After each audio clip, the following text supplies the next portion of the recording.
যে মহান রব্বুল আলামিন আমাদেরকে অসংখ্য মানুষ হতে কোরআনের জন্য কিছু সময় ব্যয় করবার জন্য আল্লাহ আমাদেরকে পছন্দ করেছেন। আল্লাহর পৃথিবীতে অনেক মানুষ, যেখানে মাহফিল হচ্ছে এখানেও অনেক মানুষ। এখান থেকে হয়তো আল্লাহ রাব্বুল আলামিন আমাদেরকেই পছন্দ করেছেন। শয়তান জিতে যায় এই মুহূর্তে। আরেকজন শয়তানের সাথে চ্যালেঞ্জ করে, দেখেছো আমার পাওয়ার? বলে, তোমার পাওয়ার কত বেশি? বলছি, এই ঠান্ডার সময়ে আমি বাসা থেকে তাকে বের করেছি, মাহফিলের প্যান্ডেলের কাজ পর্যন্ত নিয়ে গিয়েছি, কিন্তু মাহফিল আমি বসতে দেইনি তাকে। বাস্তব না? আল্লাহ শয়তানের কাছ থেকে আমাদেরকে জয়লাভ করিয়ে কোরআনের জন্য, আল্লাহ সন্তুষ্টির জন্য বসবার তৌফিক দিয়েছেন। আমরা বলছি আলহামদুলিল্লাহ। আপনি বসে আছেন, শুধু আপনার জন্য সওয়াব হবে না। ওই যে মা শুয়ে আছে, বাবা আছে, ওই বাবার জন্য দোয়া হবে, মায়ের জন্য দোয়া হবে। আপনি দোয়া করবেন, এটার অংশীদার তারা পাবে না। যারা আসলো না, পিছপা হলো, এটা থেকে বঞ্চিত হলো। আল্লাহ তাআলা আমাদেরকে যে উপস্থিত করেছেন, আমরা আল্লাহ রাব্বুল আলামিনের প্রতি কৃতজ্ঞ এবং কৃতজ্ঞতা প্রকাশ করছি। তার শেখানো বাক্যের মাধ্যমে, তার দেওয়া শরীরের শক্তি থেকে আমরা তারই প্রতি, তার বাক্যের মাধ্যমে শুকর আদায় করছি। বলছি আলহামদুলিল্লাহ। লক্ষ কোটি দুরূদ আর সালাম পেশ করছি সাইয়্যিদুল মুরসালিন রাহমাতুল লিল আলামিন জনাব মুহাম্মদুর রাসূলুল্লাহ আলাইহি ওয়াসাল্লাম। উপস্থিত যে হয়েছেন, আমরা শুনতে এসেছি কার কোরআন? সবাই বলেন, কি শুনতে এসেছি? কোরআন। কি শুনতে এসেছি ভাই? সবাই বলেন, কোরআন। লাভ কি হবে শুনলে? এটা পড়ে, এটার অর্থ বললে কি লাভ হবে? এটার অর্থ পড়ে এটা সমাজে বাস্তবায়ন করলে, নিজে মানলে এটার কি লাভ হবে? আল্লাহ তাআলা তিনটা সেক্টরে বিভক্ত করেছেন। বলুন কয়টা? সবাই বলুন আরো জোরে, একসাথে। তিনটা। এক নাম্বার হলো তেলাওয়াত করা। আল্লাহ রাসূল বলছেন, কোরআনকে সামনে রেখে যে ব্যক্তি তেলাওয়াত করল আর তেলাওয়াতকৃত আয়াতটা নিজে আমল করল, এই কোরআন তাকে জান্নাতের পথ দেখাবে। কোরআনকে পিছনে রেখে যে ব্যক্তি তেলাওয়াত ভুলে গেল, এই তেলাওয়াতকৃত আয়াত যে আমল থেকে বিমুখ হলো, এই কোরআন তাকে জাহান্নামের পথ দেখাবে। নাউজুবিল্লাহ বলবেন না? অর্থ বুঝে না, শুধুমাত্র তেলাওয়াত করেছে। প্রত্যেক হরফে তার জন্য নেকি হলো 10। এরপরে অর্থ বুঝে, একটি মাত্র আয়াতকে কেন্দ্র করে 1 ঘন্টা। কয়টি আয়াত? সবাই বলেন, একটি আয়াতকে কেন্দ্র করে 1 ঘন্টা যদি সময় ব্যয় করে, এই আয়াতটা নিয়ে চিন্তা করা, একটু গবেষণা করা, একটু মনোনিবেশ করা, একটু আল্লাহর প্রতি ধ্যান ধারণা দেওয়া, এই সামান্যতম একটা আয়াতের একটু মাত্র সময় দেওয়ার কারণে সারা রাত মিলে নফল নামাজ পড়লে যেই সওয়াব, ওই সওয়াব আল্লাহ তাকে 1 ঘন্টা দান করবেন। বিভক্ত হলো কয়টা? 2টা। আরেকটা হলো এটা বাস্তবায়ন করা। তেলাওয়াত করলে সওয়াব 1%, মানে 1 ভাগ। এটার অর্থ বললে এটা দ্বিগুণ, তার চেয়ে বেশি। যদি এটা ব্যক্তি এই আয়াতটা নিয়ে বাস্তবায়িত হয়, সমাজে বাস্তবায়ন করে, নিজে মেনে নেয়, আমি মেনেছি, আমার সমাজ এটা মেনে নিয়েছে, আমি সুদ খাই না, আরেকদিন এই আয়াতের উপর ভিত্তি করে উনি খান না, আমি ঘুষ খাই না, আমি এই আয়াতের উপর অটল থাকলাম, আরেকজন খায় না, এভাবে যতদিন পর্যন্ত চালু থাকবেন ততদিন অটোমেটিক আপনার বিকাশ অ্যাকাউন্ট হয়ে আপনার দরবারে সওয়াব পৌঁছাবে। মানুষেরা বুঝতে পারে নাই আসলে কোরআন কি জিনিস। এটা আমাদের চূড়ান্ত ব্যর্থ।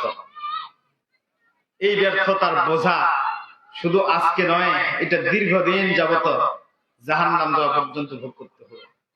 আসল আল্লাহ রাব্বুল আলামিন আমাদেরকে কোরআন দিয়ে বোঝাচ্ছেন, পড়লে যত সওয়াব, এটার অর্থ পড়লে তার চেয়ে বেশি সওয়াব। অর্থ পড়লে যত বেশি সওয়াব, এটা সমাজে বাস্তবায়ন করলে তার চেয়ে বেশি সওয়াব। তার মানে আল্লাহ রাব্বুল আলামিন আমাদেরকে শিখাচ্ছেন যে কোরআন শুধুমাত্র পড়ার জন্য আসে নাই, শুধু অর্থ পড়ার জন্য আসে নাই, এটা সমাজে এসছে বাস্তবায়ন করবার জন্য। সুদ খাওয়াতে যাবে না, এটা কি কোরআনে আল্লাহ বলেন নাই? সবাই বলেন। ঘুষ খাওয়াতে যাবে না, এটা কোরআনে কি আল্লাহ বলেন নাই? তাহলে এটা পড়ে এই পর্যন্ত সীমাবদ্ধ থাকলে সমাজ শান্তিতে চলবে? আপনার পরিবার সুখে চলতে পারবে? সম্ভব নয়। অন্যের কথা আরেকজনকার সামনে গীবত দেওয়া, মিথ্যা রটনা করা, এটা যে করা যাবে না, কোরআন কি তা বলেননি? আচ্ছা, কোন ব্যক্তি যদি কোরআনের এই নির্দেশটুকু মেনে নেয়, মেনে নিয়ে যদি সমাজের একজন পরিবারের 5 জন সদস্যের একজন ক্যাসিনো খেলে, অথবা সুদের সাথে জড়িত আছে, অথবা হারামের সাথে জড়িত আছে, অথবা পরকীয়ার সাথে জড়িত আছে, অথবা জেনার সাথে লিপ্ত আছে, যদি 5টা ব্যক্তির একজন থাকে, বাকি 4 জন সুখে থাকবে? সম্ভব নয়। অতীতের দিনে আমরা দেখেছিলাম মাহফিলের একদিন পর্যন্ত 1 মাস 1.5 মাস ধরে সাজগোজ ক্লিয়ার, একজন ব্যক্তি একটা মাহফিল ভাঙবার জন্য যথেষ্ট হয়েছে। তার মানে একটা ব্যক্তি একটা সমাজের জন্য বিশৃঙ্খলা করে দিতে পারে। কথা বলেন না, পারে কি পারে না? আচ্ছা বলুন, এই ব্যক্তিরা যদি কোরআনের এই নির্দেশটুকু মেনে নেয়, তাহলে একটা ব্যক্তির জন্য গোটা সমাজটা শান্তিতে পরিণত হবে কি হবে না? আল্লাহ তাআলা এই জন্য কোরআনের আয়াত যদি কেউ ব্যক্তি বাস্তবায়ন করে, নিজে মেনে নেয়, সমাজ মেনে নেয়, দল মেনে নেয়, রাষ্ট্র মেনে নেয়, টোটাল শান্তিতে পরিপূর্ণ করে দিয়ে মানুষ শৃঙ্খল ভাবে বসবাস করতে সক্ষম হবে, কোনো অসুবিধা হবে না। সুবহানাল্লাহ। কথা কি বোঝা যায়? সুতরাং আমরা বুঝতে পারি নাই, মেনেও নিতে পারি নাই। আসল আল্লাহ রাব্বুল আলামিন আমাদেরকে বাস্তব জীবনে, প্র্যাকটিক্যাল লাইফে প্রত্যেকটি মুহূর্তে বাস্তবায়ন করে সামনের দিনে যতটুকু সময় আল্লাহ আমাদের জীবনে হায়াতে জিন্দেগি বাকি রেখেছেন, আল্লাহ রাব্বুল আলামিন আমাদেরকে মেনে চলবার মতো তৌফিক দান করুন। বলেন আমিন। আমি আমার নির্দিষ্ট একটি আয়াতে কারিমা তেলাওয়াত করেছি। সূরার নাম হলো সূরাতুন নাহল, যেটার অর্থ হলো মৌমাছি। আয়াত নাম্বার হলো 90। আয়াতটি আজকে শনিবার, গতকালকে কি বার গেছে? সবাই বলুন, শুক্রবার। গতকালকে আমরা খুতবায় শুনেছিলাম। এই আয়াতটি ওমর ইবনে আব্দুল আজিজ ওই দিন থেকে, ওই উনার আমল, শাসন আমল থেকে শুরু করে খুতবায় চালু হয়েছে প্রত্যেক শুক্রবার। এটা চলবে কিয়ামত পর্যন্ত, প্রত্যেক শুক্রবার মানুষদেরকে শোনানোর ব্যবস্থা। তাহলে আয়াতটা গুরুত্বপূর্ণ আছে, বোঝা যাচ্ছে। আয়াতটি নাজিল হওয়ার পরে আল্লাহ রাসূলের জবান থেকে কোন এক সাহাবী শুনে আয়াতটার অর্থ শুনে সাথে সাথে তিনি মুসলমান হয়েছিলেন। তার মানে বোঝা যাচ্ছে আয়াতটার গুরুত্ব আছে। নাম হলো তার আকসাম ইবনে সাইফি। কি নাম বলেন তো? আরো জোরে বলেন। আকসাম ইবনে সাইফি। সিও একটা গোত্রের তিনি প্রধান ছিলেন। নবুয়ত প্রকাশ হলো, আল্লাহ রাসূল দাওয়াতি কাজ শুরু করলেন, এই সংবাদটা তার কাছে পৌঁছালো। আকসাম ইবনে সাইফি গোত্রের প্রধান, তিনি বললেন যে আমি আল্লাহ রাসূলের কাছে যাব, আমি একটু তার সাথে সাক্ষাৎ করতে চাই। দলের নেতাগুলো বলছেন আপনার যাওয়া ঠিক হবে না, আপনার বংশ থেকে আপনার গোত্র থেকে দুই একজনকে আপনি তার কাছে পাঠান। আকসাম ইবনে সাইফি চিন্তা করলো কথাটা বাস্তবে ঠিক। তিনি দলের মধ্য হতে দুইজন কাকা নিয়ে ঠিক করলেন। ঠিক করার পরে আল্লাহ রসুলের কাছে তিনি পৌঁছালেন। আকসাম ইবনে সাইফির পক্ষ থেকে তিনি যাওয়ার পরে আল্লাহ রসুলের কাছে বললেন, আল্লাহ নবী, আমরা আকসাম ইবনে সাইফির পক্ষ থেকে এসেছি। কেন এসেছ? আমরা দুইটা প্রশ্ন নিয়ে আসছি। মান আনতা ওয়া মা আনতা। প্রশ্নটা হলো আপনি কে, ওমা আনতা এবং আপনি কি। যখন নবুয়ত আসে তখনকার ঘটনায় যায়। আল্লাহ রাসূল এক নাম্বার উত্তর দিলেন, মান আনতা, আমি হলাম। ওনার প্রশ্ন যেটা ছিল এটার উত্তর হলো, আল্লাহ রাসূল বলছে আমি হলাম আব্দুল্লাহর বেটা মুহাম্মদ সাল্লাল্লাহু আলাইহি ওয়াসাল্লাম। দুই নম্বরের প্রশ্ন হলো, আমি আল্লাহর বান্দা, আমি একজন রাসূল। সুবহানাল্লাহ বলবেন না? কি সুন্দর সাদা সাতটা সুন্দর সুশৃঙ্খল শুভ্র উত্তর। পৃথিবীতে এর চাইতে ভালো উত্তর হতে পারে না। আমি একজন আল্লাহর বান্দা, এর চাইতে বড় পরিচয় নেই। তিনি কি মুফাসসির নন? তিনি কি মুহাদ্দিস নন? তিনি কি মুফতি নন? তিনি কি গোটা বিশ্বের জন্য রহমত ছিলেন না? তিনি চাইলেই তো টাইটেল গুলো বলতে পারতেন, বলা যাইতো না? আমাদের জন্য শিক্ষণীয় হলো, আমি একজন হাফেজ, আমি একজন আলেম, আমি একজন মুফতি, আমি একজন মুহাদ্দিস, আমি একজন বক্তা, আমি একজন মুফাসসির, আমি একজন রাজনীতিবিদ, আমি একজন নেতা। সবার ঊর্ধ্বে সর্বনিম্নে সর্ব ঊর্ধ্বে সবার চাইতে আমার মূল পরিচয় হলো মিল্লাতা আবিকুম হুয়া সাম্মাকুমুল মুসলিমিন। আমি একজন মুসলিম। কথা কি বোঝা গেছে? আমাদের মূল পরিচয় আমরা একজন মুসলিম। মূল পরিচয় আমার হাফেজ, বক্তা, আলেম, অন্য কিচ্ছু নয়। মানুষ গৌরব করে খুব সুন্দর করে পরিচয় দেয়, আমি অমুক। গত বছরের আগের বছর একজন কাছে শুনছিলাম, পাত্রী দেখতে গেছে। যাওয়ার পরে জিজ্ঞাসা করতে, আপনার ছেলে কি করে? আওয়ামী লীগ করে। কি করে? কর্ম কি করে? কর্ম মানে গৌরবতার ছয় দিয়ে মানুষ পরিচয়টা দেয়। সবার ঊর্ধ্বে সবার আগে আল্লাহ রসুল যেটি পরিচয় দিয়েছিলেন, আমি একজন আল্লাহর বান্দা। আল্লাহ রসুল বলছেন আমি একজন আল্লাহ রসুল। আমরা সমস্যারে বলবো আমি একজন মুসলিম। আমরা কি? সবাই বলেন। আপনার নাম রেখেছেন আপনার পিতা, মিল্লাতা আবিকুম ইব্রাহিম হুয়া সাম্মাকুমুল মুসলিমিন।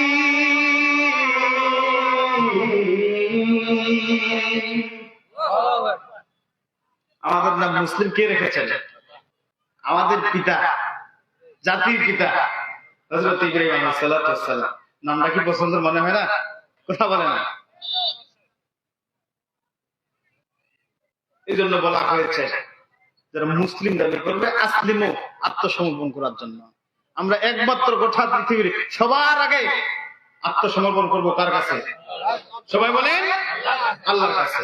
আমার জীবন, আমার মরণ, আমার ধন, আমার সম্পদ, আমার রোজা, আমার হজ, আমার যাকাত শুধুমাত্র হবে লিল্লাহি রাব্বিল। কার জন্য? আমি আত্মসমর্পণ করে দিলাম। রাজনীতি হবে কার জন্য? সব আল্লাহর জন্য। নিজের বলতে কোনো কিছু নেই, নিজের আপনার শক্তি নেই। আপনার আছে কি? আর ঘোড়ার ডিম কিচ্ছু নেই আপনার আছে ভাই? আমাদের ব্যক্তিগত কিচ্ছু নেই।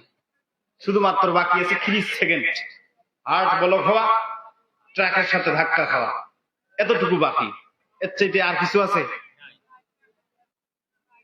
সব হলো আল্লাহ তাআলা। আল্লাহ নবী আপনার কাছে আমরা দুইটি প্রশ্ন নিয়ে এসেছি, মনে আছে? মান আনতা ওয়া মা আনতা। এক নম্বরে প্রশ্ন হলো আপনি কে এবং কি? আল্লাহ রাসূল পরিচয় দিলেন।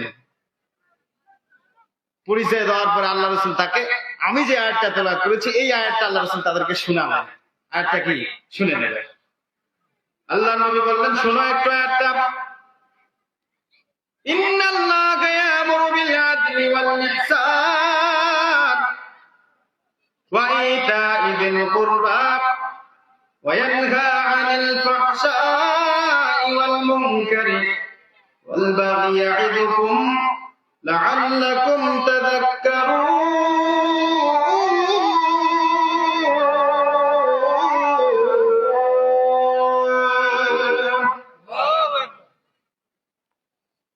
আল্লাহ রাসূল পড়তেই থাকলেন, তারা শুনতেই থাকলো। আল্লাহ নবীকে আবার বললেন, আল্লাহ রাসূল আপনি আবার তেলাওয়াত করতে থাকেন। আল্লাহ রাসূল আবার তেলাওয়াত করলেন, ইন্নাল্লাহা ইয়া'মুরু বিল আদলি ওয়াল ইহসানি ওয়া ইতা'i যিল কুরবা ওয়া ইয়ানহা 'আনিল ফাহশা'i ওয়াল মুনকারি ওয়াল বাগyi ইয়া'iদুকুম লা'আল্লাকুম তাযাক্কারুন।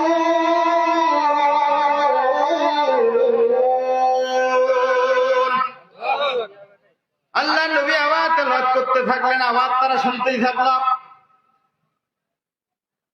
নবীজি শোনা শেষ হয়েছে, আবার আপনি তেলাওয়াত করেন। আল্লাহ নবী আবার তেলাওয়াত করতে থাকলো। পরপর কয়েকবার বললেন, সর্বশেষে বলেন, আল্লাহ রাসূল আপনি আর একবার তেলাওয়াত করেন।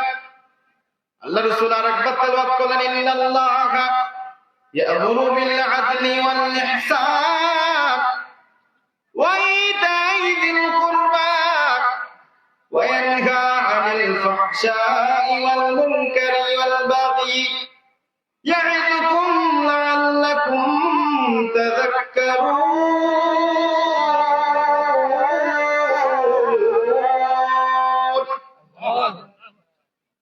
তেলাওয়াত করলেন না, আয়াতটা তাদের মুখস্থ হয়ে গেল শুনতে শুনতে। সুবহানাল্লাহ বলবেন না? তো আয়াতটা কি এমন আছে যে বারবার আল্লাহ রাসূলকে বলতে বললেন? নিশ্চয়ই কিছু আছে, না থাকলে প্রত্যেক শুক্রবার ইমাম সাহেবগুলো বলতো না, না থাকলে আল্লাহ রাসূলের জবান দ্বারা বারবার তারা শুনতে চাইতো না। কি এমন দিলেন আয়াতটাতে? তারা শুনতে থাকলেন। আয়াতটা কি আছে একটু আমরা শুনি। আয়াতটা আল্লাহ তাআলা কি বলছেন? ইন্নাল্লাহা ইয়া'মুরু বিল আদলি ওয়াল ইহসান ওয়া ইতা'i যিল কুরবা। নিশ্চয়ই আল্লাহ তাআলা ন্যায় বিচার, ওয়াল ইহসান সদাচরণ, ওয়া ইতা'i যিল কুরবা আত্মীয়দেরকে দান করার নির্দেশ দিচ্ছেন। সুবহানাল্লাহ বলবেন না? ওয়া ইয়ানহা 'আনিল ফাহশা'i ওয়াল মুনকার, এবং তিনি নিষেধ করছেন অশ্লীলতা, অসদাচরণ, অবাধ্যতা থেকে। এক নম্বরে বললেন, ইন্নাল্লাহা ইয়া'মুরু বিল আদল। নিশ্চয়ই আল্লাহ তাআলা নির্দেশ দিচ্ছেন ন্যায় বিচার করার জন্য। যেই মুহূর্তে আল্লাহ রাসূল আয়াতটা পড়ে শোনাচ্ছিলেন, মক্কায় এই মুহূর্তে কোনো ন্যায় বিচার ছিল না, নারীদের প্রতি কোনো ইনসাফ ছিল না, নারীরা ছিল ভোগের সামগ্রী। মক্কার বিভিন্ন পণ্ডিতেরা এই মুহূর্তে বলতেন যে তাদের আবার কিসের মিরাজ বন্টন, বাপের সম্পত্তি আমরা পাওয়ার অধিকার রাখি, তারা কিসের সম্পত্তি পাওয়ার অধিকার রাখে? কেন? মক্কার বড় বড় নেতাদের বক্তব্য হলো, আমরা যেভাবে যুদ্ধে শামিল হতে পারি তারা তো যুদ্ধে শামিল হতে পারে না। আমরা যেভাবে মক্কায়, মদিনায় যুদ্ধের সম্মুখীন হয়ে শত্রুর মোকাবেলা করতে পারি তারা তো করতে পারে না। আমি আয়াতটা পড়লাম আর আশ্চর্য হলাম যে সেই মুহূর্তে তারা এই অধিকারের ব্যাপারে এই চিন্তাটা করে তাদের উপর জুলুম করে নারীদের অধিকার না দিয়ে নিজে এই অধিকার তারা নিয়েছিল। অথচ আল্লাহ তাআলা বুঝাচ্ছেন যেই নারীদেরকে অধিকার থেকে বঞ্চিত করলা, আর তুমি যে তো আজকে ঢাল ধরতেছো, শত্রুর মোকাবেলা করতেছো, তুমি তো ওই নারীর থেকে জন্মগ্রহণ করা তোমার সন্তান। কথা বুঝতে পারেন নাই? আজকের প্রধান বক্তা আপনাদের আত্মীয়, কম বেশ সবার, যেহেতু তিনার মামার বাসা শ্বশুর বাড়ি, উনি আসলে যেই চেয়ারটা আপনি দিতেন, আমি 100% করে বলতে পারি উনার বাবা থাকলে আপনি তার চেয়ে বড় চেয়ারটা তাকে দিতেন। কথা বুঝতে পারেন নাই? দিতেন কি দিতেন না? ইমাম সাহেব হুজুর আসছেন, উনি আসলে যেই চেয়ারটা আপনি দিবেন, উনার বাবা থাকলে অথবা উনার বাবা যদি আসতো, তাহলে উনাকে যেই চেয়ারটা আপনি দিয়েছেন তার চেয়ে বড় চেয়ারটা তার জন্য দিতেন। কেন দিতেন? ইমাম সাহেবের বাবা, হাফেজ সাহেবের বাবা, হাজার হাফেজ সাহেবের বাবা, উনার মা আসছে, উনার বাবা আসছে, এটা গর্ব করে বলতেন, তিনাকে যা সম্মান দিতেন তার চেয়ে অধিক পরিমাণে তাকে দিতেন। তিনি হলেন অমুকের বাবা। যেই যুদ্ধের জন্য তুমি ঢাল ধরতেছ, শত্রু মোকাবেলা করো, মনে রাখা উচিত যাদেরকে তুমি অধিকার থেকে বঞ্চিত করলা, ওই নারীর পেট থেকে জন্মগ্রহণ করা তুমি তার সন্তান। কথা বুঝতে পারেন নাই? আল্লাহ রাসূল আয়াতটা যখন পড়ে শোনাইলেন, ওয়াল আদল, ন্যায় বিচারের, তাদের মাথায় ধরা পড়ল যে মক্কায় এই বিশৃঙ্খলা, আরেকজনকার অধিকার বঞ্চিত করা, এতিমের অধিকার সঠিকভাবে না পৌঁছিয়ে দেওয়া, বিধবার অধিকার সঠিকভাবে না পৌঁছিয়ে দেওয়া, এটার মূল কারণ হলো সঠিক বিচার না করার জন্যই এই যত সমস্যা। কথা কি বোঝা গেছে? তাহলে কথাটা গুরুত্ব নাকি গুরুত্ব নেই? এটার আরো ব্যাপক ব্যাখ্যা আছে, আমি আস্তে আস্তে বলছি, আপনারা বিরক্ত হচ্ছেন? বুঝা যাচ্ছে বিরক্ত হচ্ছেন? একটা তাকবীর দেন তো, লিল্লাহি তাকবীর, নারে তাকবীর।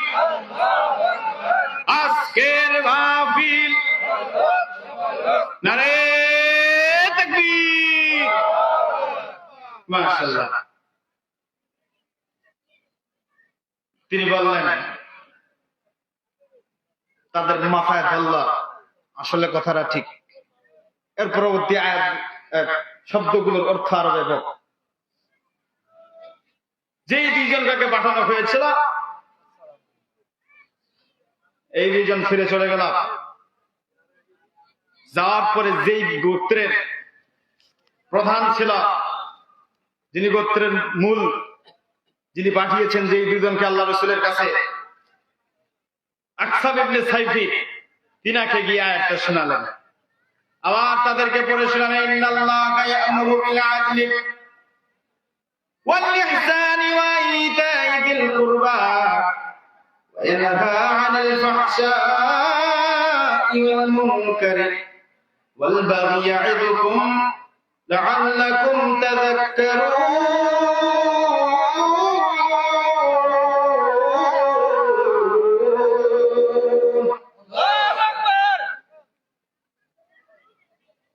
উনিও বলতেছে, আরো কয়েকবার শোনা। আপনি তিনাদের কাছ থেকে শুনলেন,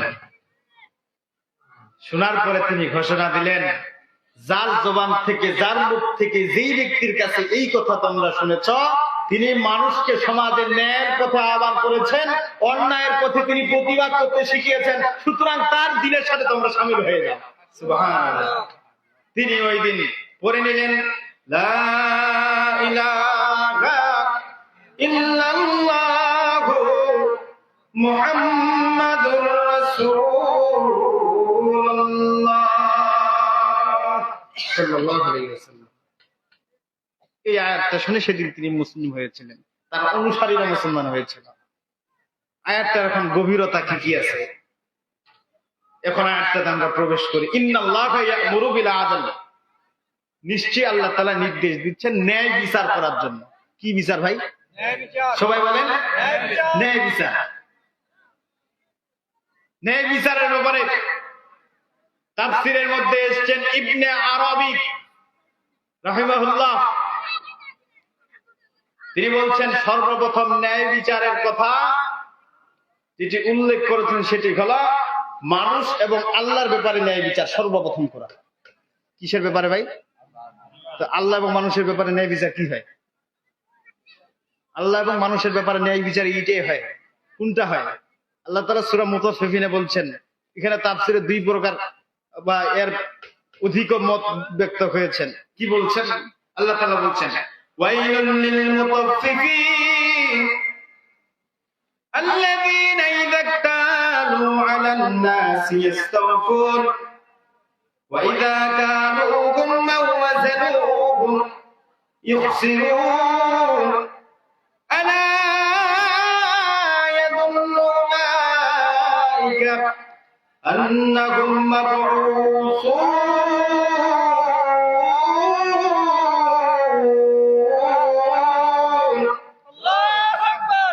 দুর্ভোগ তাদের জন্য। যখন তারা মেপে নেয় তখন সঠিকভাবে নেয়, যখন অন্য কাউকে মেপে দেয় তখন এটা বেঠিক ভাবে দেয়। এটা কি অবাস্তব ভাই? গানাটি কি এটা হয় কি হয় না? আল্লাহ তাআলা বুঝাচ্ছেন শুধু এটি নয়, এর প্রেক্ষিতে তাফসীরে অন্য কথা এসছে। রবের কাছে যখন যেটা প্রয়োজন ছিল বান্দা তখন 16 আনায় দাড়ি সোজা করে নিয়েই মেপে নিয়েছিল, কিন্তু যখন রবকে দিতে হবে তখন এটা আর ইনসাফ ন্যায়ের সহিত বিচার করে বান্দা সঠিকভাবে আল্লাহকে দিতে পারে না। কথা কি বোঝা গেছে? আমাদের আল্লাহর কাছে কি কি দরকার?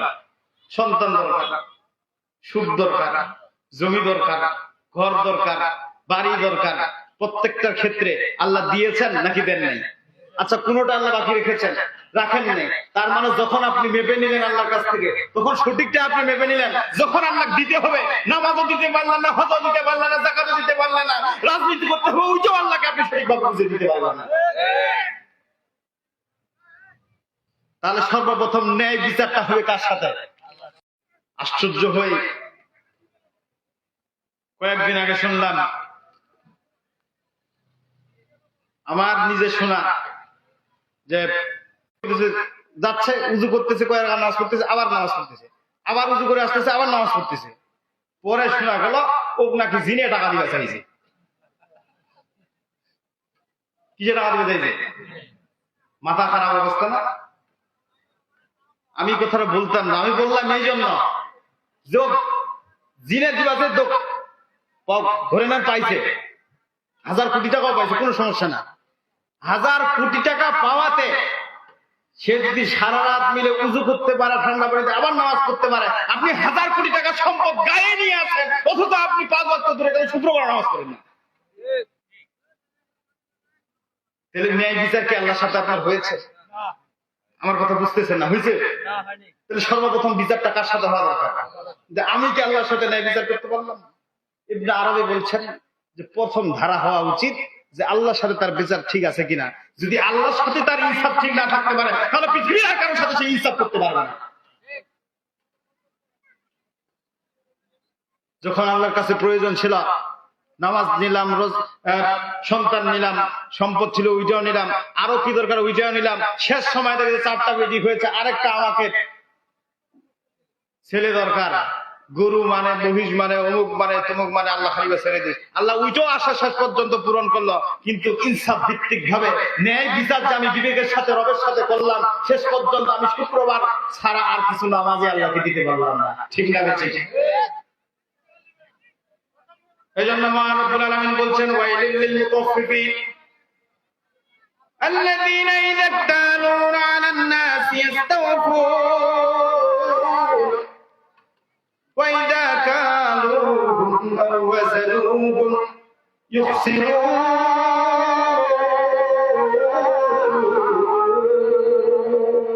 আল্লাহু আকবার।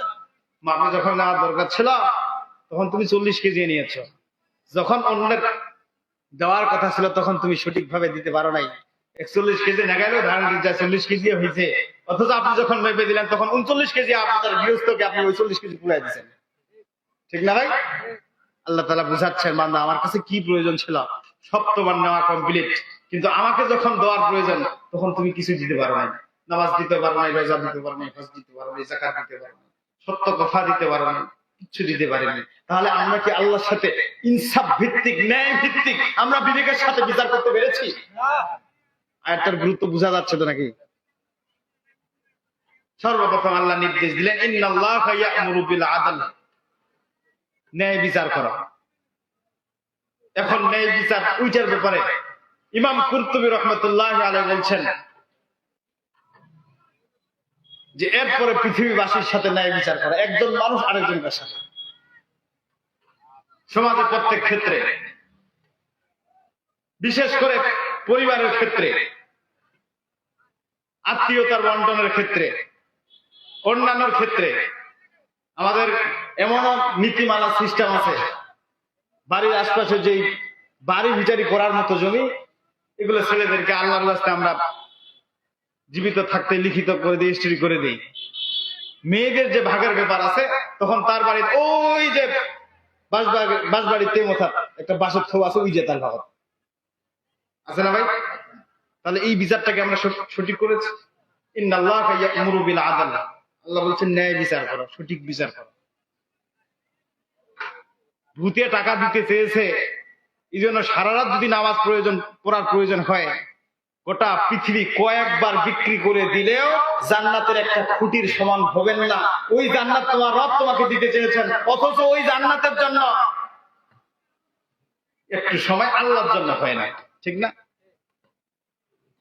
আমাদের চূড়ান্ত ব্যর্থতা নিজের, এই দায় বহন আমাদেরকে করতে হবে।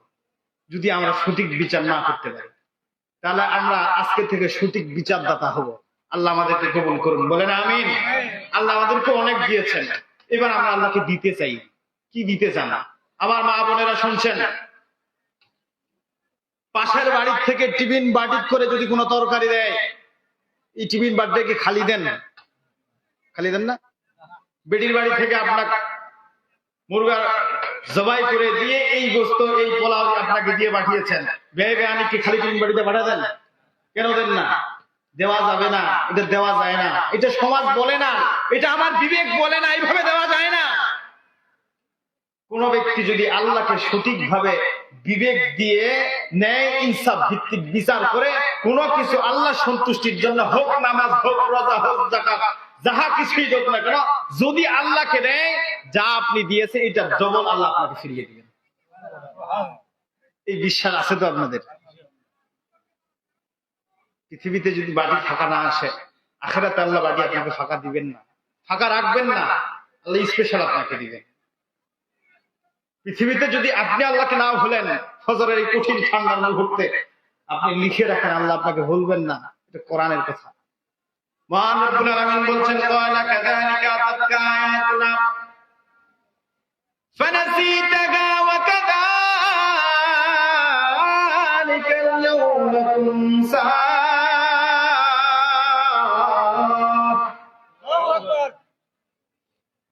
পৃথিবীতে যেমনি আমাকে ভুলে গিয়েছে, আমার নিদর্শনকে, আমার আয়াতকে। তো নামাজের কথা আয়াত এই কোরআনে আছে না? কথা বলেন, আছে না? হজের কথা আছে না? যাকাতের কথা আছে না? সমস্ত কথা তো আল্লাহ কোরআনে বলছেন। যেমনি তুমি পৃথিবীতে আমাকে ভুলে গিয়েছ, আখিরাতে তোমাকে আমি ভুলে যাব। আল্লাহ আখিরাতে ভুলে যাক, আমরা এটা চাই। সুতরাং আমি উদারত আহ্বান জানাবো, যদি জন্মের পর থেকে আর যতটুকু সময় আল্লাহ আমাদেরকে বাকি রেখেছেন, এই সময়টুকু যদি আমরা আল্লাহকে দিতে পারি, আল্লাহকে সন্তুষ্ট করাইতে পারি, মরণের পরবর্তী সময়ে জান্নাত যাওয়া পর্যন্ত সন্তুষ্ট করার দায়িত্ব কার? সবাই বলেন আল্লাহ। এই মুহূর্তে আমাদের একটা মাত্র করণীয়, সেটি হলো আল্লাহকে সন্তুষ্ট করা। কাকে ভাই? সবাই বলেন আল্লাহকে। যেভাবে নামাজ পড়লে, যেভাবে হজ করলে, যেভাবে যাকাত দিলে আল্লাহ খুশি হবেন, ঠিক সেভাবেই করা। এই জন্য সর্বপ্রথম হলো ন্যায় ইনসাফ ভিত্তিক বিচার করা।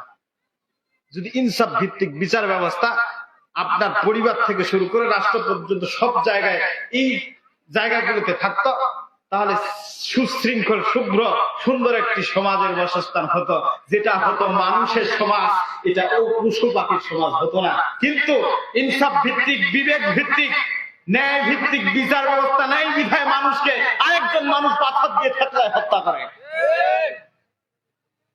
ইনসাফ ভিত্তিক, ন্যায় ভিত্তিক বিচার ব্যবস্থা নাই বিধায় একজন সন্তানের বাবা 8 মাস বয়স, এই সন্তানের বাবাকে গুলি, পিস্তল দিয়ে সেই মাথায় ঠেকিয়ে তাকে হত্যা করা হয়। যদি এই বিচার ব্যবস্থা থাকতো, যদি আমরা নিজস্ব ভাবে নিজে নিজে ব্যক্তিগত ভাবে করতে পারতাম তাহলে এটা মানুষের সমাজ হতো, পশুর সমাজ হতো না, ঠিক না?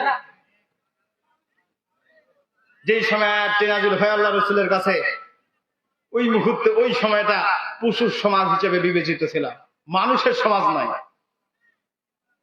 পশুর বিবেক নাই, কার পাশিরা দেয় ঢিজায় খায়, তা ঠিক আছে না? এই সিস্টেম যদি মানুষেরও হয় তাহলে যে পশু আর মানুষের কোনো পার্থক্য আছে? কোনো পার্থক্য নেই।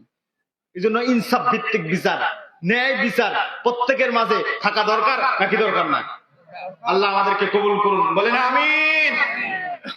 এক নাম্বার হলো ন্যায় বিচার করা, যেটি আল্লাহ রাসূল সবার ক্ষেত্রে করেছিলেন, স্ত্রীদের ক্ষেত্রে করেছিলেন, সমাজের ক্ষেত্রে করেছিলেন, কারো ক্ষেত্রে চুল পরিমাণ ছাড় দেননি, সবার ক্ষেত্রে তিনি করেছিলেন।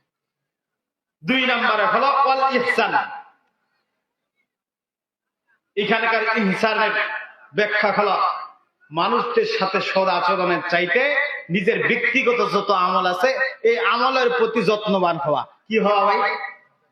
সবাই বলেন। আমাদের প্রত্যেকের কম বেশ গাভী আছে, পরিবারে অনেকগুলো পশু আছে, পরিবারের আশপাশে আমরা বৃক্ষ রোপণ করে থাকি, এগুলো কি যত্ন ছাড়াই হয়? সকালবেলায় ফজরে বের করে দিতে হবে গরুকে, বের করে না দিলে গরু ঘর কাদায় পরিণত হবে। সন্ধ্যাবেলায় ঢুকাইতে হবে, ঢুকানোর পরে মশারি দিতে হবে অথবা কয়েল দিতে হবে। এটা কি যত্ন ছাড়াই? কথা যে বলেন, যত্ন ছাড়াই। অধিকাংশ তাফসীর কারকের মত হলো ওয়াল ইহসান শব্দের ব্যাখ্যা তিনারা নিয়েছেন যে প্রত্যেকের ইবাদতের প্রতি বেশি বেশি যত্নবান হওয়া। নামাজ পড়ি, নামাজটা যত্নবান হওয়া, রোজা দিচ্ছি, রোজাটা যত্নবান হওয়া, হজ করতেছি, হজটা যত্নবান হওয়া, প্রত্যেকের ক্ষেত্রে যত্নবান হওয়া। যদি কোনো ব্যক্তি প্রত্যেকের সূক্ষ্ম আমল থেকে বৃহত্তম আমল পর্যন্ত যত্নবান হয়, সুন্দর সুশ্রী শুভ্রভাবে এই আমলটুকু যত্ন সহকারে করে, মুখ দিয়ে যা বলবে প্রত্যেকটা দোয়া মুস্তাজাবাত দাওয়ার মতো তার দোয়া আল্লাহ তাআলা কবুল করে নেবেন। কিন্তু আমাদের যত্ন নেই। কিন্তু যত্ন না থাকলে এটার কি হবে পরিণতি? আমি নামাজ দিয়ে শুরু করব, আল্লাহ রাসূলের মসজিদে আল্লাহ রাসূল নামাজ পড়তে দেখবেন রুকু ঠিক হলো না, সিজদা ঠিক হলো না, তাসবিহ ঠিক হলো না। আল্লাহ রাসূল জিজ্ঞাসা করলেন, এইভাবে নামাজ পড়ো কতদিন? বলছে 40 বছর। আল্লাহ রাসূল বলছেন, নামাজ পড়াও যা, তোমার নামাজ না পড়াও তা। আর এক বর্ণনা এসছে, আল্লাহ নবী বলেন, কোন ব্যক্তি যখন উযু করে সুন্দর করে, সর্বপ্রথম কি করে? শুনতেছেন? কি করে? উযু করে সুন্দর করে। নবীজি বলেন এরপরে সুন্দর করে যায় নামাজ বিছিয়ে নামাজে দাঁড়ায়। আল্লাহ নবী বলেন কেরাত পড়ার দরকার ছিল সুন্দরভাবে, তাসবিহ সহকারে তেলাওয়াত করা। রুকুতে যখন যায়, রুকুতে গিয়েও তখন সুন্দরভাবে তেলাওয়াত করে। রুকুতে কি করতে হয়? সুবহান রাব্বিয়াল আযীম। আবার যখন সিজদায় যায় তখন পড়ে সুবহান রাব্বিয়াল আলা। ধীরে ধীরে পড়ে। কি কি পড়ে? মানে প্রত্যেকটা, ওই যে আমার পূর্বে হুজুর বলছিলেন, খুজু এবং খুশুর সাথে, মানে আপনি মনে করবেন যে আল্লাহ আমাকে দেখছেন। যদি আল্লাহ আমাকে না দেখে, আমি তো আল্লাহ দেখতেছি। মানে দুইটার একটা থাকতে হবে। যদি এটা অন্তরে থাকে, মালিক যখন থাকে পাশে তখন কাজটা ঠিক থাকে, মালিক যখন পাশে থাকে না তখন কিন্তু কাজ ওই মালিক যখন থাকে তখনকার মতো হয় না, ঠিক না? এই বিশ্বাস তো আছে, আল্লাহ আমাকে দেখছেন, আমি না দেখলেও আল্লাহ আমাকে দেখছেন। আপনাদের মাঝে অনেকে আছে খুব ধীরস্থির নামাজ পড়ে, অনেকে আছে আমার চোখের দেখা, আপনাদের মসজিদের মুয়াজ্জিন সাহেব আছেন, খুব ধীরে ধীরে নামাজ পড়ে। আমার কাছে খুব ভালো লাগে এটা। যদি কোনো ব্যক্তি সুন্দর করে উযু করে, আল্লাহ রাসূলের কথা, সুন্দর করে কেরাত পড়ে, রুকুত তাসবিহ ছিল তাসবিহ পড়ে, সিজদা তাসবিহ ছিল তাসবিহ পড়ে, সুন্দর করে তাসবিহ পড়ে, দরুদ পড়ে, দোয়া সূরা পড়ে, আস্তে করে যখন সালাম ফিরায়, এই নামাজ আল্লাহ রাসূল বলছেন, এই নামাজ বলে যে আল্লাহ আমি নামাজকে তোমার বান্দা সুন্দর করে হেফাজত করেছে, তোমার বান্দার জন্য আমি দোয়া করলাম তাকে তুমি হেফাজত করো। সুবহানাল্লাহ বলবেন না? ওয়াল ইহসান, ইবাদতের প্রতি যত্নবান হওয়া। বাড়ির গরুর প্রতি, ছাগলের প্রতি যেমন যত্নবান হয়, মানুষের প্রত্যেকটা ক্ষেত্রে, ইবাদতের ক্ষেত্রে যত্নবান হওয়া। যখন মানুষ যত্নবান হবে তখন তার কথাটা গুরুত্বপূর্ণ হবে। যখন তার কথাটা গুরুত্বপূর্ণ হবে তখন আল্লাহ তার কথাটা বলতে বান্দার দেরি হবে, কবুল করতে দেরি হবে না। কিন্তু আমরা যত্নবান হই নাই। যত স্পিড বিদ্যুতের কম হতে পারে, নামাজের স্পিড আমাদের বেশি আল্লাহ দেয়। আছে না ভাই? যদি কোনো ব্যক্তি নামাজের ব্যাপারে যত্নবান না হয় তাহলে তার ব্যাপারে কি হবে? আল্লাহ রাসূল বলছেন 7টা অঙ্গ প্রত্যঙ্গ প্রত্যেকটা মাটির সাথে স্পর্শ থাকতে হবে সঠিকভাবে। কিভাবে? সবাই বলেন সঠিকভাবে। হাত, নাক, কপাল, পা, হাঁটু, প্রত্যেকটাই আঙ্গুল, প্রত্যেকটাই মাটির সাথে সঠিকভাবে স্পর্শ যখন করে তখন এই নামাজ তার জন্য কল্যাণের জন্য দোয়া করে। আসতে বলেন সুবহানাল্লাহ। যতক্ষণ পর্যন্ত নামাজ চলে, নবীজি বলছেন যদি এই অঙ্গ প্রত্যঙ্গ গুলো মাটির সাথে সঠিকভাবে স্পর্শ না হয়, নামাজের হক আদায় হয় না। হক যদি আদায় না হয় তাহলে এই নামাজ বান্দার জন্য যতক্ষণ নামাজ চলবে ততক্ষণ অকল্যাণের জন্য দোয়া করে। নাউজুবিল্লাহ বলবেন না? তাহলে নামাজ পড়তেছি, নামাজটা যদি ভালো না হয়, নামাজ পড়তেছি যদি এটার হক আদায় না হয়, পরে কি করলাম? ঘুরেতে লস। এই জন্য ওয়াল ইহসানের মুফাসসিরগণ বক্তব্য দিয়েছেন যে ইবাদতের প্রতি যত্নবান হয় হলো ইহসানের কাজ। আল্লাহর নবী বলেন একইভাবে কোন ব্যক্তি যদি সুন্দর করে ওযু না করে, সুন্দর করে জায়নামাজ না বিছিয়ে যদি সুন্দর করে কিবলামুখী হয়ে না দাঁড়ায়, আমাদের অনেকে আছে একটা পা দক্ষিণ পাশে আর একটা পা উত্তর পাশে, আছে না ভাই? কোথাও বলেন মানে চিন্তা চেতনা অন্যরকমের, হাত গেছে আরেক পাশে, পা গেছে আরেক পাশে, মন গেছে বলা আর কিবা এরকম থাকে। তো যদি কোনো ব্যক্তির নামাজের ব্যাপারে এই সমস্যা থাকে, আল্লাহ রাসূল বলছেন এই নামাজ উপরে উঠে না, তার জন্য আকাশের দরজাগুলো খুলে না। যখন দরজাগুলো খুলে না তখন পৃথিবীতে ফিরে আসে, যখন ফিরে আসে এই নামাজ তখন ফেরেশতারা ওই বান্দার মুখে নিক্ষেপ করে। নাউজুবিল্লাহ বলবেন না? গরুটা পুষারি হয় কখন? যখন যত্ন থাকে, তার প্রতি ভালোবাসা থাকে। এখান থেকে শুরু করে 1.5 কিলোমিটার 2 কিলোমিটার দূর পর্যন্ত ছেড়ে দিবেন, দেখবেন যে কারো বাসায় ঢুকবে না, সরাসরি আসে আপনার বাসায় ঢুকবে। ঢুকে কেন? যত্নবান হওয়াতে। আপনাকে ভালোবাসে, সে মালিক চিনে ভালো হবে। নামাজের ব্যাপারে কোনো ব্যক্তি যদি হেফাজত করে, তাসবির হেফাজত, রুকুর হেফাজত, সিজদার হেফাজত, প্রত্যেকটাই যদি আল্লাহ দেখছেন এই মনে করে নামাজটা পড়ে, ওই নামাজ সাক্ষী দিবে, ওই নামাজ আপনার জন্য দোয়া করবে যে আমাকে যেভাবে হেফাজত করেছে তোমার বান্দাকে ঠিক সেভাবে হেফাজত করবে। সুবহানাল্লাহ। আজকে থেকে সিদ্ধান্ত নিব নামাজ ধীর স্থিরতার সাথে সুন্দর করে পড়ব। রাজি আছেন? বলেন ইনশাআল্লাহ। প্রত্যেকটা সাহাবী ছিলেন নামাজের ব্যাপারে গুরুত্বপূর্ণ। আমি পূর্বে একটি হাদিস বলেছিলাম, মনে থাকার কথা। আল্লাহ রাসূলের সাহাবীর বাসায় মেহমান আসছে, মেহমানদারি করাইতে করাইতে করাইতে করাইতে এসা পার হয়ে গেল, তিনি বুঝতে পারলেন না। বুঝতে যখন পারলেন না, মসজিদে এসে দেখতেছে তালা মারা। তিনি একটা ঘোড়া নিলেন, ঘোড়া নিয়ে তিনি ছুটতেই থাকলেন। পাশের গ্রামের মসজিদে যায় দেখতেছে ওইটাও তালা মারা, ওই পাশের মসজিদে যায় দেখতেছে ওইটাও তালা মারা। কয়েক কিলোমিটার তিনি পাড়ি দিতে থাকলেন আর তালাশ করতে থাকলেন, জানি না মসজিদে নামাজ হচ্ছে, এশারের নামাজ আমি জামাতের শহীদ আদায় করব। মানে যত্ন কাকে বলা হয়? বদাহাটের ধানের দাম কম অথবা বাদামের দাম কম, তখন যায় কোথায়? মারে।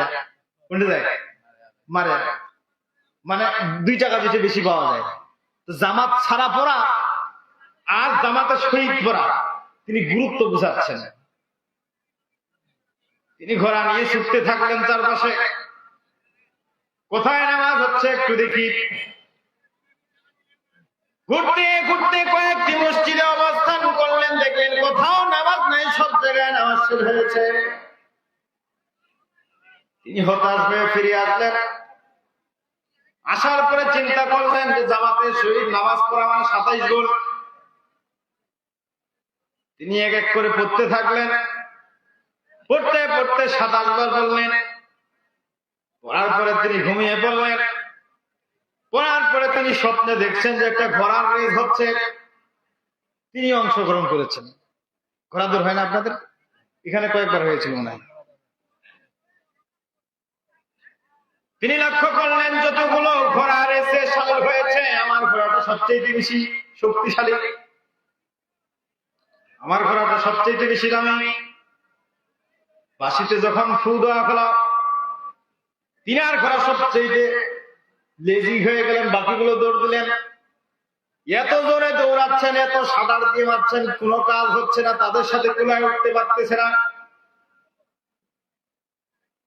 আরেকজন ব্যক্তি বলছেন, তুমি যদি অদৃশ্য শক্তির মতো করে কানে ভেসে আসছে, আল্লাহর বান্দা যত জোরে প্রহার করো না কেন, যত মাইরেই তুমি তাকে দাও না কেন, যত দ্রুতই আগাবার চেষ্টা করো না কেন, আল্লাহর বান্দা তুমি যদি আজকে থেকে শুরু করে কিয়ামত পর্যন্ত এই ঘোড়ার রেসের সাথে দৌড়াও আর তাদের সাথে শামিল হতে চাও, তুমি তাদের সাথে শামিল হতে পারবা না। তিনি চিন্তায় পড়ে গেলেন, কেন পারবো না? আল্লাহ রাসূলের দরবারে আসলেন। স্বপ্ন ভেঙে যাওয়ার পরে নবীজিকে বললেন, নবীজি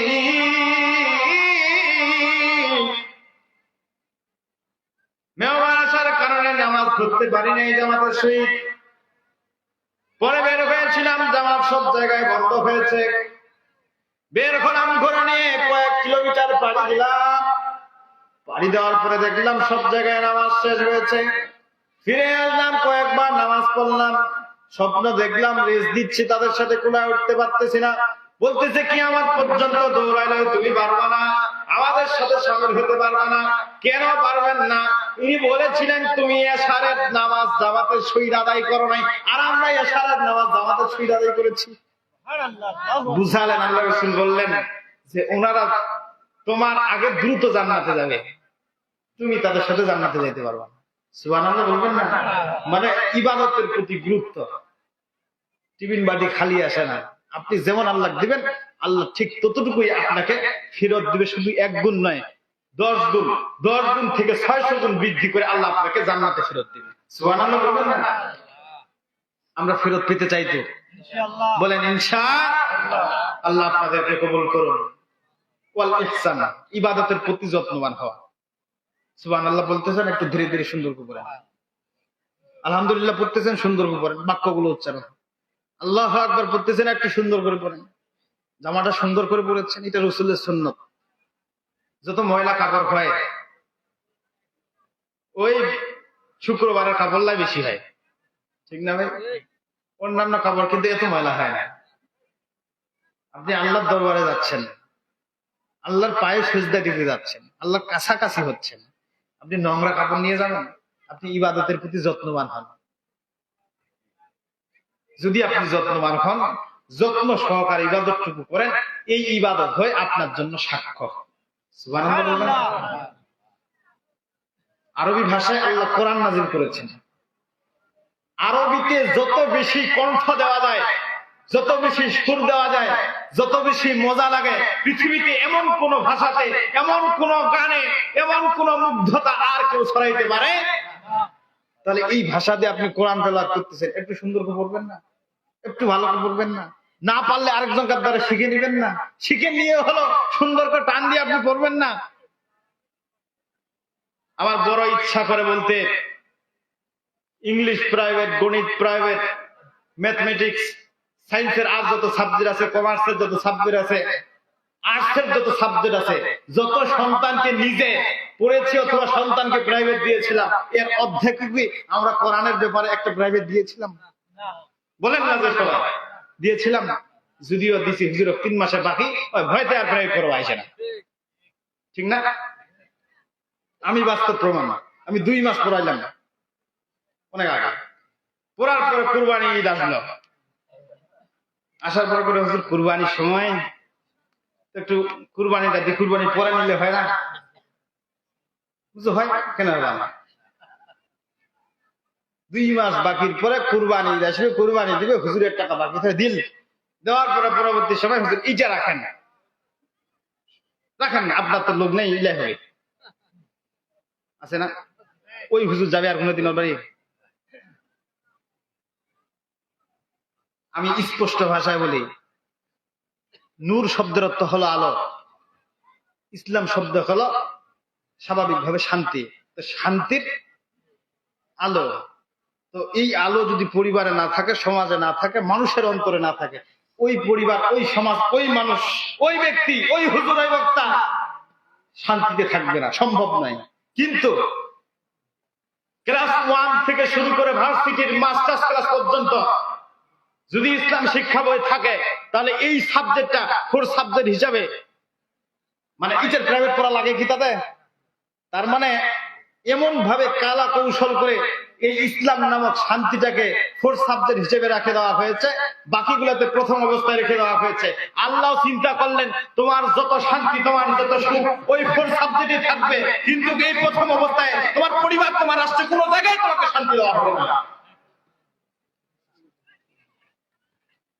আমরা যদি এই সাবজেক্টটাকে প্রথম অবস্থায় রাখতে পারতাম, আমাদের পরিবারে সম্পদ না থাকলে সুখ আগে থাকতো।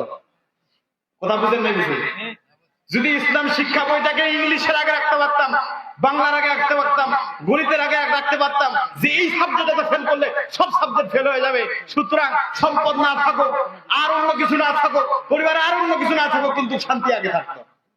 কথা কি বোঝা যাচ্ছে? ধর্মীয় জ্ঞান না থাকলে কোনো জায়গায় সুখ থাকবে না 100%। আল্লাহ রাব্বুল আলামিন আমাদেরকে ইহসান, ইবাদতের প্রতি মনোযোগ হওয়ার তৌফিক দান করুন, বলেন আমিন।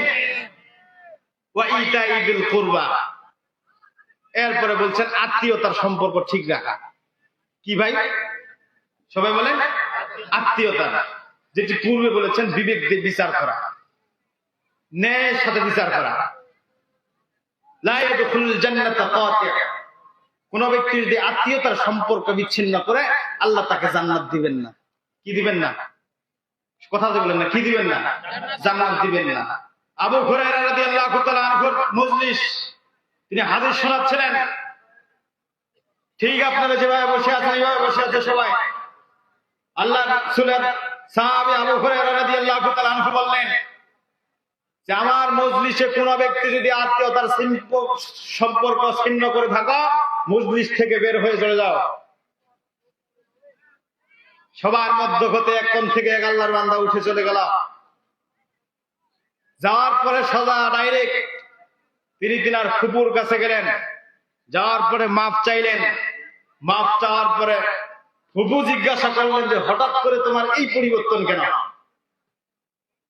তিনি বললেন যে, আমি আল্লাহ রাসূলের বিখ্যাত সাহাবী আবু হুরায়রার মজলিসে বসা ছিলাম, তিনি এই কথা বলেছেন, এই জন্য আমি উঠে এসেছি।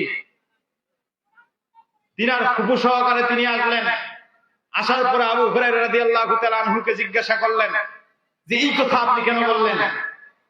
আবু হুরায়রা রাদিয়াল্লাহু তাআলা আনহু বলছেন, আল্লাহ রাসূলকে আমি বলতে শুনেছি, যেই গোত্র, যেই বংশ, যেই দল, যেই ব্যক্তি আত্মীয়তা ছিন্ন করবে, আল্লাহর পক্ষ থেকে ওই পরিবারের রহমত বরকত আশা আল্লাহর পক্ষ থেকে বন্ধ হয়ে যাবে।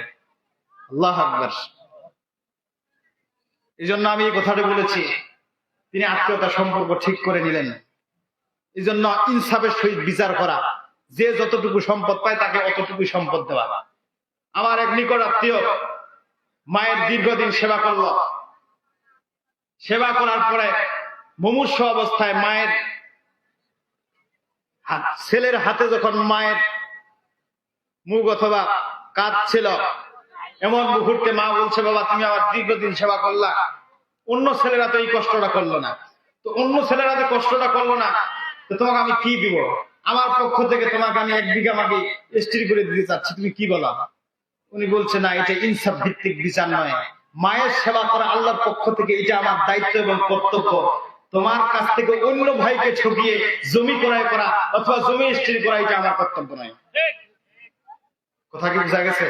এটা তুমি ইনসাফ ভিত্তিক বিচার হবে না, তোমার বিবেক কেমন বলে, এটা হয় না।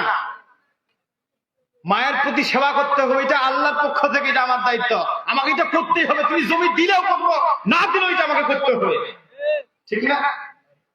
কিন্তু তোমার জমি নিয়ে আমি অন্য ভাইকে মাহরুম করতে পারি না। ওয়ালা আদাল, এটা হল ন্যায় বিচার করা। শেষমেশ তার প্রতি দোয়া করলেন, বাবা তোমার জন্য আমি কি দোয়া করবো? তিনি দোয়া চাইলেন যে আমি যেন সুখে থাকতে পারি, তুমি আমার জন্য একটু দোয়া করিও। আমি এখন দেখলাম যে বাকি ভাইদের যা অবস্থা তার চাইতে এর 3 গুণ অবস্থা বেশি। সুবহানাল্লাহ বলবেন না? তো আল্লাহ দিতে পারে কি পারে না? তাহলে বিচারটা করতে বলে আদাল, ন্যায় বিচার, স্ত্রীর প্রতি, পরিবারের প্রতি, আপনার সমাজের প্রতি, ইমাম মুয়াজ্জিন সবার ক্ষেত্রে এই সঠিক বিচার যদি না থাকে তাহলে সমাজ ভালো থাকবে না। এটা পশুর সমাজ হবে, মানুষের সমাজ হতে পারে না। এই জন্য আদাল ওয়াল ইহসান, ইবাদতের প্রতি যত্নবান হওয়া। এরপরে হলো আত্মীয়তা সম্পর্ক ঠিক রাখা। বর্ণনাটি দুর্বল, তারপরে শিক্ষার উদ্দেশ্যে আমি বলছি, হজ করতে গিয়েছে অন্য একজন কাকে আমানত দিয়ে, হজ করে ফিরে এসে দেখছে সে মারা গেছে। পরিবারকে বলতেছে আমার আমানত দেন, বলছে আমরা জানি না, সে তো মারা গেছে। লিল্লাহি তাকবীর, লিল্লাহি তাকবীর, নারে তাকবীর। আজকের মাহফিল, আজকের মাহফিল, প্রধান বক্তার আগমন, প্রধান বক্তার আগমন, শ্বশুরবাড়ির পক্ষ থেকে। আল্লাহ আমাদের ওস্তাদজিকে কবুল করুন, আল্লাহ আমাদের শ্রদ্ধাভাজন, সকলেরই আস্থাভাজন, আল্লাহ হায়াতে বরকত দান করুন। আল্লাহ তাআলা পরিবারের সমস্ত ব্যক্তিকে সুস্থতা দান করুন। আল্লাহ দীর্ঘদিন যাবত যেন আমাদেরকে কোরআন শোনাতে পারে এরকম হায়াত এবং নেক হায়াত দান করুন। সর্বশেষ আমি যেটি বলছিলাম, ওইটাই করবা, আত্মীয়তা সম্পর্ক ঠিক রাখা। যদি ঠিক না রাখেন তাহলে জাহান্নামে যেতে হবে। এরপরে হলো ওয়ানহা আনিল ফাহশাই ওয়াল মুনকার, অসৎ কাজ, অশ্লীলতা, এই 2টা কাজ থেকে বিরত থাকা।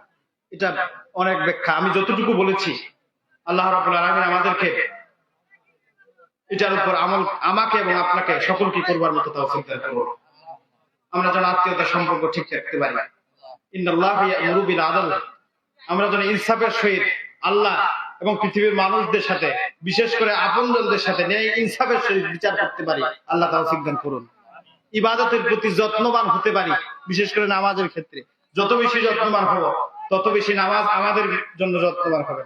যত বেশি হেফাজত করব নামাজ তত বেশি আল্লাহর কাছে দোয়া করবে আমাদের হেফাজতের জন্য। আল্লাহ আমাদেরকে শামিল হওয়ার তৌফিক দান করুন। আল্লাহ আমাদেরকে ঈমানদার হিসেবে কবুল করুন। আল্লাহ আমাদেরকে বিশ্বাসী হিসেবে কবুল করুন। বাকি জীবনের সময়টুকু আল্লাহর জন্য ওয়াকফ করব, রাজি আছেন? আল্লাহ আমাদেরকে তৌফিক দান করুন। হুজুরকে বসিয়ে রাখা কথা বলা একেবারে বেয়াদবি। আল্লাহ রাব্বুল আলামিন আমাকে সহ সকলকে কোরআনের জন্য কবুল করুন। আখির দাওয়ানা আলহামদুলিল্লাহি রাব্বিল আলামিন। আসসালামু আলাইকুম ওয়া রাহমাতুল্লাহ।